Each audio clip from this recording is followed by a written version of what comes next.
कहानी सुनिएगा। सुनिए इस्मत चुगताई की लिखी कहानी भाभी। भाभी ब्याह कर आई थी तो मुश्किल से 15 बरस की होगी। बड़वार भी तो पूरी नहीं हुई थी। भैया की सूरत से ऐसी लरसती थी जैसे कसाई से गाय, मगर साल भर के अंदर ही वो तो जैसे मुंह बंद कली से खिलकर फूल बन गई। जिस्म भर गया, बाल घुमेरे हो गए, आंखों में हिरनों जैसी वहशत दूर होकर गुरूर और शरारत भर गई। भाभी जरा आजाद किस्म के खानदान से थी, कॉन्वेंट में तालीम पाई थी। पिछले साल उसकी बड़ी बहन एक ईसाई के साथ भाग गई थी, इसलिए उसके माँ बाप ने डर के मारे जल्दी से उसे कॉन्वेंट से उठाया और चटपट शादी कर दी।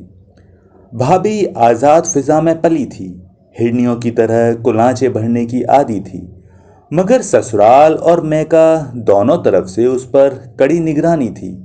और भैया की भी यही कोशिश थी कि अगर जल्दी से उसे पक्की घर हस्तिन न बना दिया गया तो वो भी अपनी बड़ी बहन की तरह कोई गुल खिलाएगी। हालांकि वो शादीशुदा थी, लिहाजा उसे घर हस्तिन बनाने पर जुट गए। 4-5 साल के अंदर भाभी को घिस घिसा कर वाकई सबने घर हस्तिन बना दिया था। वो 3 बच्चों की माँ बनकर भद्दी और ठस हो गई। अम्मा उसे खूब मुर्गी का शोरबा, गोंद इस्तोरे खिलाती, भैया टानिक पिलाते और हर बच्चे के बाद वो 10-15 पाउंड बढ़ जाती। आहिस्ता आहिस्ता उसने बनना संवरना छोड़ ही दिया था। भैया को लिपस्टिक से नफरत थी। आंखों में मनो काजल और मस्कारा देखकर वो चिढ़ जाते। भैया को बस गुलाबी रंग पसंद था या फिर सुर्ख। भाभी ज्यादातर गुलाबी या सुर्ख ही कपड़े पहना करती थी। गुलाबी साड़ी पर सुर्ख ब्लाउज या कभी गुलाबी के साथ हल्का गहरा गुलाबी। शादी के वक्त उसके बाल कटे हुए थे, मगर दुल्हन बनाने वक्त ऐसे तेल चपड़कर बांधे गए थे, लेकिन पता ही नहीं चलता था कि वो परकटी मेम है। अब उसके बाल तो बढ़ गए थे, लेकिन पै दर पै बच्चे होने की वजह से वो जरा गंजी सी हो गई थी। वैसे भी वो बाल कसकर मैली धज्जी ही बांध लिया करती थी। उसके मियाँ को वो वैसी ही मैली कुचैली ऐसी ही बड़ी प्यारी लगती थी, और मैं के ससुराल वाले भी उसकी सादगी को देखकर उसकी तारीफों के गुण गाते थे। भाभी थी बड़ी प्यारी सी, सजील नक्शा, मक्खन जैसी रंगत, सुडौल हाथ पांव, मगर उसने इस बुरी तरह अपने आप को ढीला छोड़ दिया था कि खमीरे आटे की तरह बह गई थी। भैया उससे 9 बरस बड़े थे, मगर उसके सामने लौंडे से लगते थे। वैसे ही सुडौल कसरती बदन वाले, रोज वर्जिश करते, बड़ी एहतियात से खाना खाते, बड़े हिसाब से सिगरेट पीते, यूं ही कभी विस्की बियर चख लेते। उनके चेहरे पर अब लड़कपन था। थे भी 30-31 बरस के, मगर 24-25 बरस के ही लगते थे। उफ, भैया को जीन और स्कर्ट से कैसी नफरत थी। उन्हें ये नए फैशन की बेइस्तबोल की बदन पर चिपकी हुई कमीज से भी बड़ी घिन आती थी। तंग मोरी की शलवारों से तो वो ऐसे जलते थे कि तौबा खैर। भाभी बेचारी तो सलवार कमीज के काबिल रह ही नहीं गई थी। वो तो बस ज्यादातर ब्लाउज और पेटीकोट पर ड्रेसिंग गाउन चढ़ाए घूमा करती। कोई नई जान पहचान वाला आ जाता तो भी बेतकल्लुफी से वही अपना नेशनल ड्रेस पहनी रहती। कोई पुरतकल्लुफ मेहमान आता तो उमूमन वो अंदर ही बच्चों से सर मारा करती। जो कभी बाहर आना पड़ता तो मलगज्जी सी साड़ी लपेट लेती। वो घर हस्तिन थी, बहू थी और चहेती थी। उसे रंडियों की तरह बन संवर कर किसी को लुभाने की क्या जरूरत थी। और भाभी शायद यूं ही गोडर बनी, अधेड़ और फिर बूढ़ी हो जाती। बहुएं ब्याह कर लाती जो सुबह उठकर उसे सलाम करती, गोद में पोता खिलाने को देती, मगर खुदा को कुछ और ही मंजूर था। शाम का वक्त था। हम सब लॉन में बैठे चाय पी रहे थे। भाभी पापड़ तलने बावर्ची खाने में गई थी। बावर्ची ने पापड़ लाल कर दिए। भैया को बादामी पापड़ भाते थे। उन्होंने प्यार से भाभी की तरफ देखा और वो झट उठकर पापड़ तलने चली गईं। हम लोग मजे से चाय पीते रहे। हाय, भाभी थी कि फरिश्ता। मैं तो कॉलेज से आकर बावर्ची खाना में जाने पर किसी तरह मजबूर ही नहीं की जा सकती थी, और ना ही मेरा शाम को पुरतकल्लुफ लिबास बावर्ची खाना के लिए मौजू था। इसके अलावा मुझे पापड़ तलने ही कब आते थे। दूसरी बहनें भी मेरी कतार में खड़ी थीं। फरीदा का मंगेतर आया था, वो उसकी तरफ जुटी हुई थी। रजिया और शमीम अपने दोस्तों के साथ गप्पे लड़ाने में मसरूफ थीं। वो क्या पापड़ तलती, और हम सब तो बाबुल के आंगन की चिड़िया थीं और उड़ने के लिए पर तोल रही थीं। धाएं से फुटबॉल आकर ऐन भैया की प्याली में पड़ी। हम सब उछल पड़े। भैया मारे गुस्सा के भन्ना उठे। कौन पाजी है? उन्होंने जिधर से गेंद आई थी उधर मुंह करके डांटा। बिखरे हुए बालों का गोल गोल सर और बड़ी बड़ी आंखें ऊपर से झांकें। एक जकंद में भैया मुंडेर पर थे और मुजरिम के बाल उनकी गिरफ्त में। ओह! एक चीख गूंजी और दूसरे लम्हे भैया ऐसे उछलकर अलग हो गए जैसे उन्होंने बिच्छू के डंक पर हाथ डाल दिया हो या अंगारा पकड़ लिया हो। Sorry, I am very sorry, वो हकला रहे थे। हम सब दौड़ कर गए। देखा तो मुंडेर के उस तरफ एक दुबली पतली नागिन सी लड़की सफेद ड्रेन पाइप और नींबू के रंग का स्लीवलेस ब्लाउज पहने अपने मेरिलिन मनरो की तरह कटे हुए बालों में पतली पतली उंगलियां फेर कर खिसियानी हंसी हंस रही थी, और फिर हम सब हंसने लगे। भाभी पापड़ों की प्लेट लिए अंदर से निकली और बगैर पूछे गए ये समझकर हंसने लगी कि जरूर कोई हंसने की बात हुई होगी।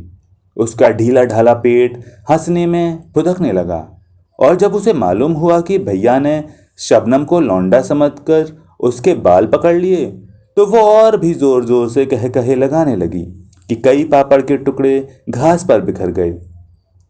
शबनम ने बताया कि वो उसी दिन अपने चचा खालिद जमील के यहाँ आई है। अकेले जी घबराया तो फुटबॉल ही लुढ़कने लगी, जो किस्मत से भैया जी की प्याली पैरान कूदी। शबनम भैया को अपनी तीखी मशकारा लगी आंखों से घूर रही थी। भैया मशहूर सन्नाटे में उसे तक रहे थे। एक करंट उन दोनों के दरमियान दौड़ रहा था।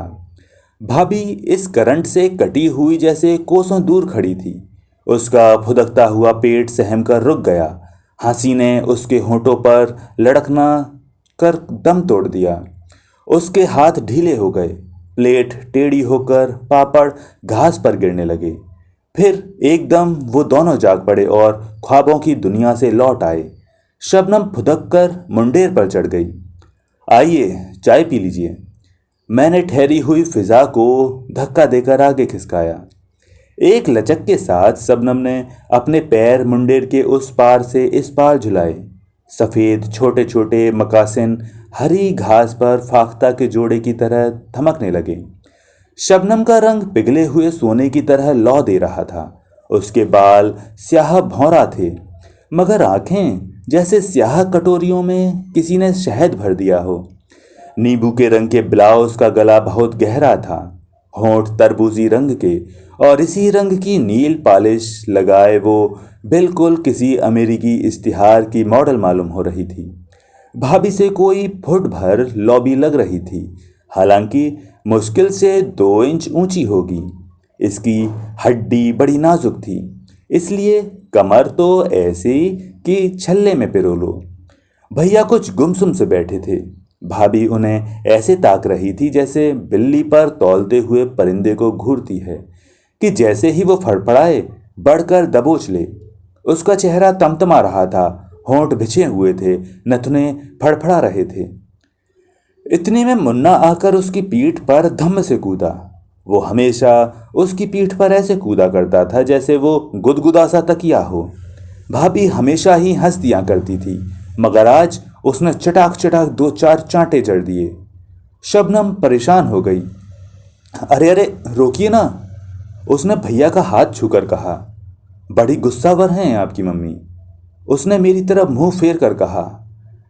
इंट्रोडक्शन हमारी सोसाइटी में बहुत कम हुआ करता है, और फिर भाभी का किसी से इंट्रोडक्शन कराना अजीब सा लगता था। वो तो सूरत से ही घर की बड़ी बहू लगती थी। शबनम की बात पर हम सब कहकहा मारकर हंस पड़े। भाभी मुन्ने का हाथ पकड़कर घसीटती हुई अंदर चली थी। अरे ये तो हमारी भाभी हैं। मैंने भाभी को धम धम जाते हुए देखकर कहा। भाभी? शबनम हैरत ज़दा होकर बोली। उनकी भैया की बीवी। ओह, उसने संजीदगी से अपनी नज़रें झुका ली। मैं समझी। उसने बात अधूरी छोड़ दी। भाभी की उम्र 23 साल है, मैंने वजाहत की। मगर डॉन्ट बी सिल्ली। शबनम हंसी। भैया भी उठकर चल दिए। खुदा की कसम। ओह जहालत। नहीं, भाभी ने मार्टिस से 15 साल की उम्र में सीनियर कीमर्स किया था। तुम्हारा मतलब है ये मुझसे 3 साल छोटी हैं? मैं 26 की हूँ। तब तो कतई छोटी हैं। उफ, और मैं समझी कि वो तुम्हारी मम्मी हैं।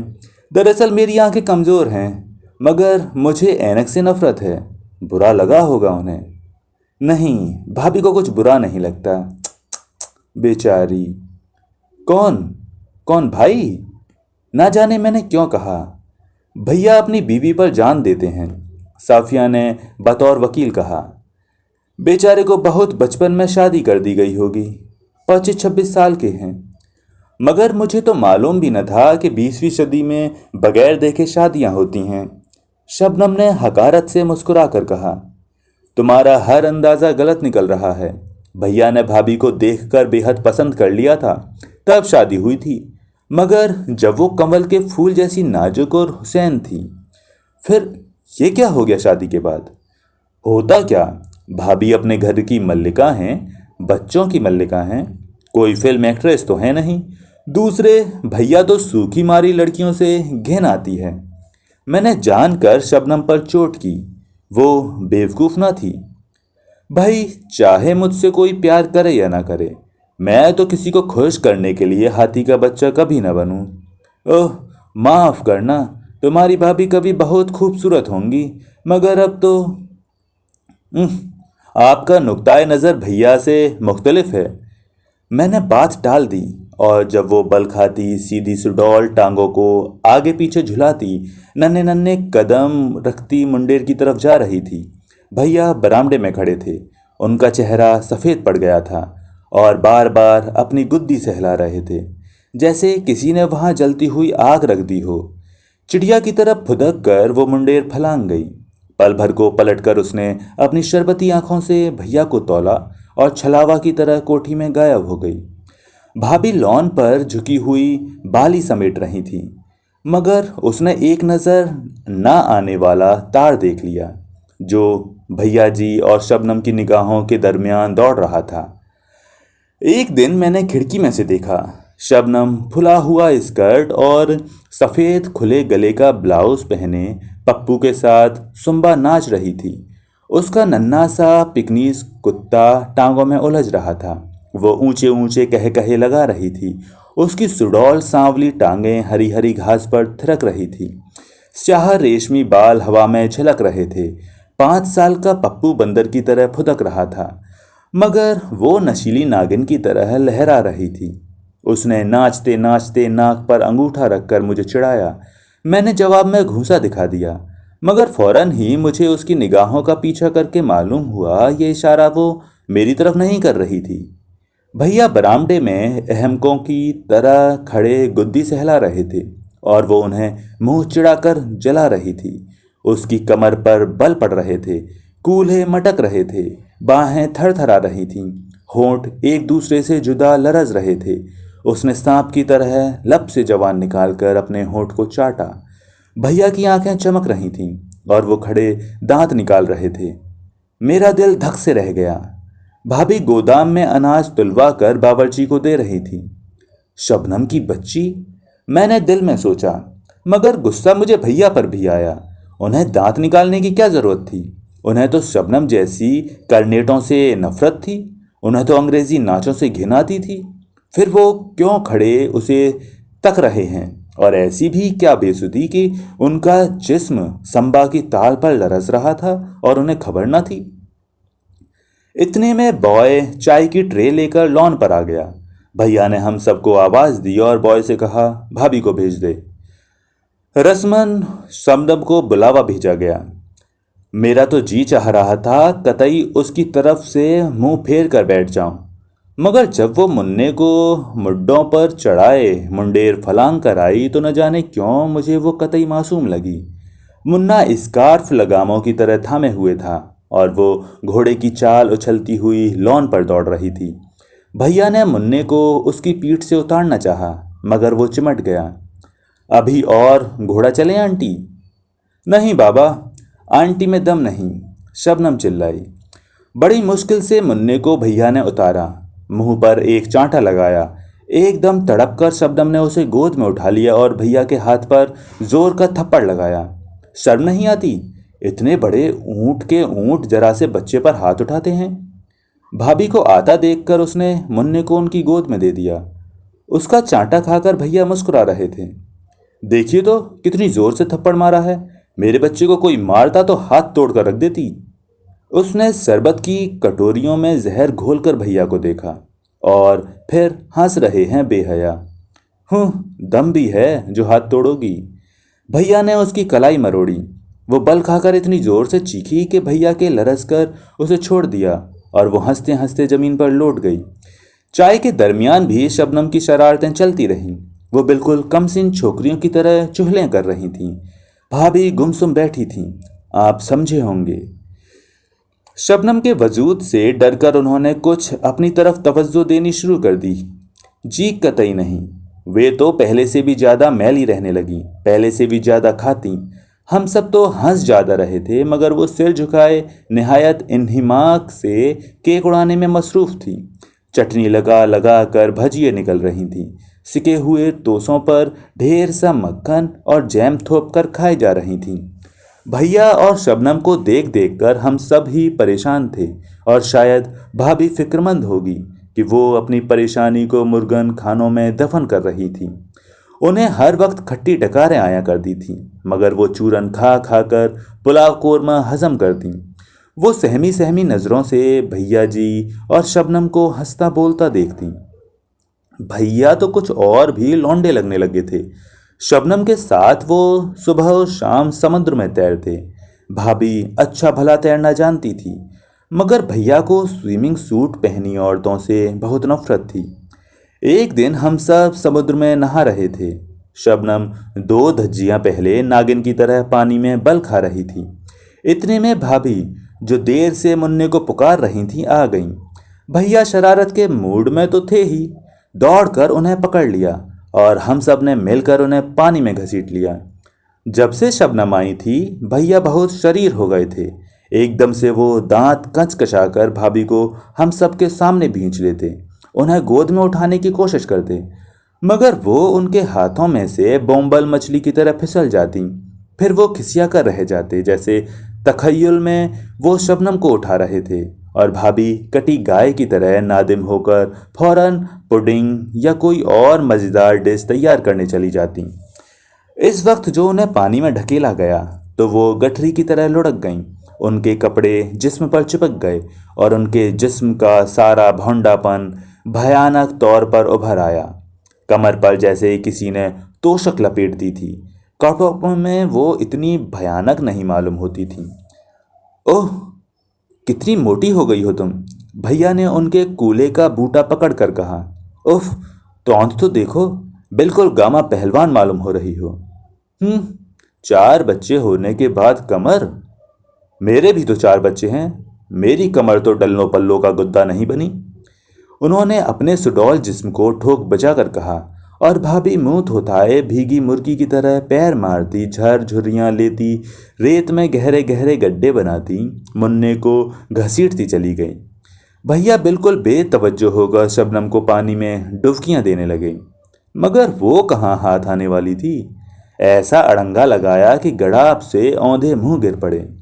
जब नहाकर आए तो भाभी सर झुकाए खुबानियों के मुरब्बे पर क्रीम की तह जमा रही थी। उनके होंठ सफ़ेद हो रहे थे और आंखें सुर्ख थीं। गिटार की गुड़िया जैसे मोटे मोटे गाल और सूजे हुए मालूम हो रहे थे। लंच पर भाभी बेइंतहा गमगीन थी। लिहाजा बड़ी तेजी से खुबानियों का मुरब्बा और क्रीम खाने पर जुटी हुई थी। शबनम ने डिश की तरफ देखकर ऐसे फुरेरी ली जैसे खुबानियाँ ना हों, सांप बिच्छू हों। जहर है जहर, उसने नफासत से ककड़ी का टुकड़ा कुरदते हुए कहा, और भैया भाभी को घूरने लगे, मगर वो शपाशप मुरब्बा उड़ाती रहीं। हद है, उन्होंने नथने फड़का कर कहा। भाभी ने कोई ध्यान न दिया और करीब करीब पूरी डिश पेट में उड़ेल दी। उन्हें मुरब्बा सपोड़ते देखकर ऐसा मालूम होता था जैसे वो रश्को हसद के तूफान को रोकने के लिए बंद बांध रही हों। ये क्रीम चोबी की चट्टानों की सूरत में उनके जिस्म के किले को नाकाबिले तस्खीर बना देगी। फिर शायद दिल में यूं टीसें ना उठेंगी। भैया जी और शबनम की मुस्कुराती हुई आंखों के टकराव से भड़काने वाले शोले उन पथरीली दीवारों को ना पिघला सकेंगे। खुदा के लिए बस करो, डॉक्टर भी मना कर चुका है, ऐसा भी क्या चटोरपन। भैया ने कह ही दिया। मोम की दीवार की तरह भाभी पिघल गईं। भैया का नश्तर चर्बियों की दीवारों को चीरता हुआ ठीक दिल में उतर गया। मोटे मोटे आंसू भाभी के फूले हुए गालों पर फिसलने लगे। सिसकियों ने जिस्म के ढेर में जलजला पैदा कर दिया। दुबली पतली और नाजुक लड़कियां किस लतीफ़ और सुहाने अंदाज में रोती हैं, मगर भाभी को रोते देखकर बजाय दुख के हंसी आती थी, जैसे कोई रुई के भीगे हुए ढेर को डंडों से पीट रहा हो। वो नाक पहुंचती हुई उठने लगी, मगर हम लोगों ने रोक लिया और भैया को डांटा। खुशामद करके वापस उन्हें बिठा लिया। बेचारी नाक सुड़काती बैठ गई, मगर जब उन्होंने काफ़ी में 3 चम्मच शक्कर डालकर क्रीम की तरफ हाथ बढ़ाया तो एकदम ठिठक गईं। सहमी हुई नज़रों से शबनम और भैया की तरफ देखा। शबनम बमुश्किल अपनी हंसी रोके हुए थी। भैया मारे गुस्सा के रुहांसे हो रहे थे। वो एकदम भन्ना कर उठे और जाकर बरामदे में बैठ गए। उसके बाद हालात और बिगड़ गए। भाभी ने खुल्लम खुल्ला ऐलान जंग कर दिया।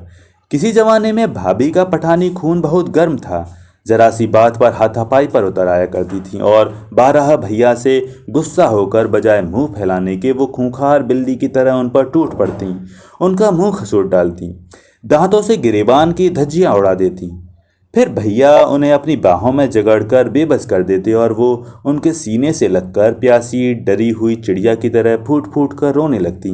फिर मिलाप हो जाता और छेपी खिसियानी वो भैया के मुंह पर लगे हुए खरोंचों पर प्यार से टिंचर लगा देती, उनके गिरेबान को रफू कर देती और मीठी मीठी शुक्रगुजार आंखों से उन्हें तकती रहती।